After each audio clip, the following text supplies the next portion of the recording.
video klip dari Mbak Vina. Kita ngerjainnya sama anak-anak DCI dari Jogja. Betul. Mas Benny, apa keuntungannya lagi nih menggunakan DSLR? Lebih ringan, lebih simpel pasti, tapi apa di luar itu yang lebih simpel pasti. Dulu kalau video zaman dulu gitu, orang tuh selalu berusaha untuk mendapatkan film look. Film look itu artinya karena film kan jauh kualitasnya lebih bagus daripada video. Nah sekarang dengan DSLR ini kita bisa mencapai video look itu dengan mudah, misalnya dengan depth of field yang sempit gitu ya, blur depan belakang gitu. Terus juga kontrasnya bisa dimainin dengan mudah. Oke, selain yang dipegang ada juga ini di meja kita lebih besar ukurannya. Ini apa nih, boleh dijelaskan, Mas? Ini kalau buat teman-teman ini sebenarnya ini disebutnya racun. Iya. Racun dunia. Ini sekarang DSLR sudah dilengkapi dengan plugin untuk mic-nya, jadi kita bisa langsung ambil audio di sini. Cuma memang keterbatasannya prosesor audio di sini memang tidak sebagus camcorder ya gitu, karena memang basically kamera ini tetap kamera foto, cuma yang punya fitur video gitu. Jadi bukan sebaliknya, bukan kamera video ada fitur fotonya. Gitu. Jadi keterbatasan di audio itu juga ada gitu kan, dan disiasati dengan mikrofon ini, karena mikrofon aslinya dia kecil banget gitu, jadi nggak bagus lah untuk menangkap suara gitu. Selain suara ada apa lagi Mas nih tambahannya nih selain untuk melengkapi proses pembuatan filmnya supaya lebih oke? Lensa? Pembuatan film untuk lebih oke pada dasarnya cerita ya. Cerita. Kalau ceritanya aktor artisnya ya, kalau ceritanya jelek, kameranya bagus ya percuma juga. Tapi basically kamera dengan lensa itu udah cukup ya. Tapi untuk DSLR PR-nya dia harus rekam audionya terpisah sebisa mungkin. Jadi harus punya recorder sendiri untuk audio. Mesinnya gitu? Iya, karena ya itulah itu PR-nya PR-nya DSLR. Ini apa nih Mas yang di layar nih? Ini rigging, DSLR rigging. Full kit. Rigging itu apa ya? Rig itu ya untuk apa mempermudah kita megang kameranya atau memasang aksesorisnya ya? gitu kan. Ini apa lagi? Ya. Sebenarnya ini sama aja, jadi kamera basic kamera ini itu setengah itu tadi ditambah dengan ada matte box di depan, terus follow focus itu yang merah itu. Ketika Mas Benny atau Mas Indra, katakan Mas Benny untuk membuat video musik yang tadi ya, membutuhkan semuakah perlengkapan tambahan ini atau bagaimana Mas Benny? Enggak juga sebetulnya ya, dengan kamera telanjang gini pun bisa sebetulnya. Oh ya? Kecuali emang kita butuh keterampilan, misalnya butuh banyak latihan untuk megang handheld gini. Supaya nggak goyang gitu. Karena kita biasa megang handheld dengan bantuan bahu gitu, dengan camcorder, tapi ini kan kita polos gini aja gitu loh.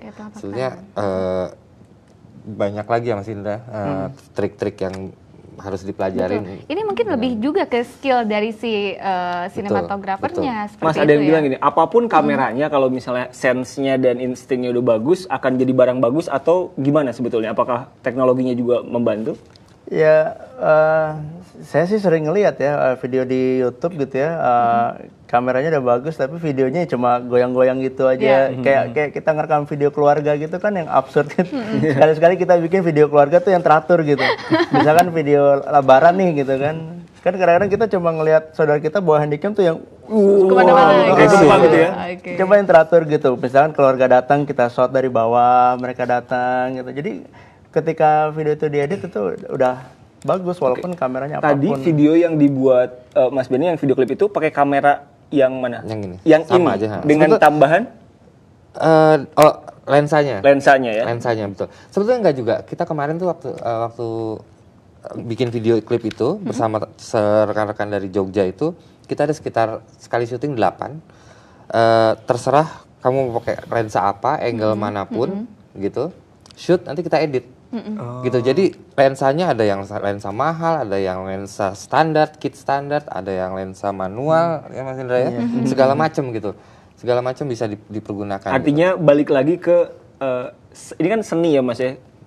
Nah, apa yang harus diperhatikan ketika kita membuat film dengan kamera-kamera jenis ini selain tadi melatih tangan supaya nggak goyang? Mungkin basic fotografi. Iya, basic fotografi itu penting, sama mungkin dengan perpindahan ke digital itu ada beberapa perubahan signifikan dari editing gitu. Misalkan dulu kita biasa ngediting pakai komputer Pentium 3 tuh udah bisa gitu. Sekarang karena filenya sudah HD, mau nggak mau kita harus upgrade juga tuh. Itu PR juga ketika kita ingin beralih ke DSLR video, mau nggak mau hardware editingnya harus kita. Artinya nggak semua program ya? bisa ya atau gimana, Mas? Bisa. Program bisa, tapi hardware komputernya itu kan dia membutuhkan prosesor yang cepat, gitu ya. Oke. Gitu. Nah, Mas, di Indonesia sendiri di tanah air seperti apa perkembangannya? Kalau teknologi itu biasanya cepat banget gitu. Iya. Nah, ini bagaimana dengan tren pembuatan video dengan menggunakan kamera foto? Kalau di kota-kota besar sudah biasa ya kayak gini, maksudnya sudah menjadi hal yang biasa. Cuma kayak saya melihat di beberapa daerah gitu ya, di daerah-daerah itu sudah mulai ada perubahan ke situ gitu. Tapi banyak yang curhat juga ke kita di grup itu, demand-nya di daerah ternyata malah belum. Karena beberapa dari mereka justru misalkan kayak videographer wedding misalkan, dia sudah bawa DSLR nih ke acara weddingnya, tapi justru yang calling malah protes gitu. Loh, saya maunya video gitu. Ini beneran nih. Iya gitu. Saya maunya video gitu. Oke, kita ke Mas Benny deh. Tipsnya apa singkat aja, Mas, untuk yang ingin menggunakan kamera seperti ini membuat film? Iya. Mungkin pelajari dulu basic fotografi, lighting, komposisi, kemudian ya camera movement, ada beberapa basic dari sinematografi, itu aja mungkin. Dan mungkin pertama yang perlu kita tekankan, baca dulu manual booknya. Nah, ini yang kadang sering lupa dan suka diabaikan gitu ya. Kadang orang beli begitu nyalain, oh nyala, oh ini record, oh bagus nih, oh gue bisa nih syuting nih. Nah itu yang dilupakan sebetulnya. Baca dulu manual booknya, itu aja dulu deh. Oke, terima kasih banyak Mas Benny dan Mas Indra. Ini sukses terus ya tentunya untuk dunia Ditunggu sinema karya-karya nanti selanjutnya. Kita nanti coba buat Anda ya, tapi yang halal. Tapi baca dulu manualnya kok. Terima kasih sekali lagi ya Mas Benny dan Mas Indra. Ya saudara, itu tadi perbincangan kami, dan nanti kita masih akan kembali ya dengan informasi dari dunia olahraga.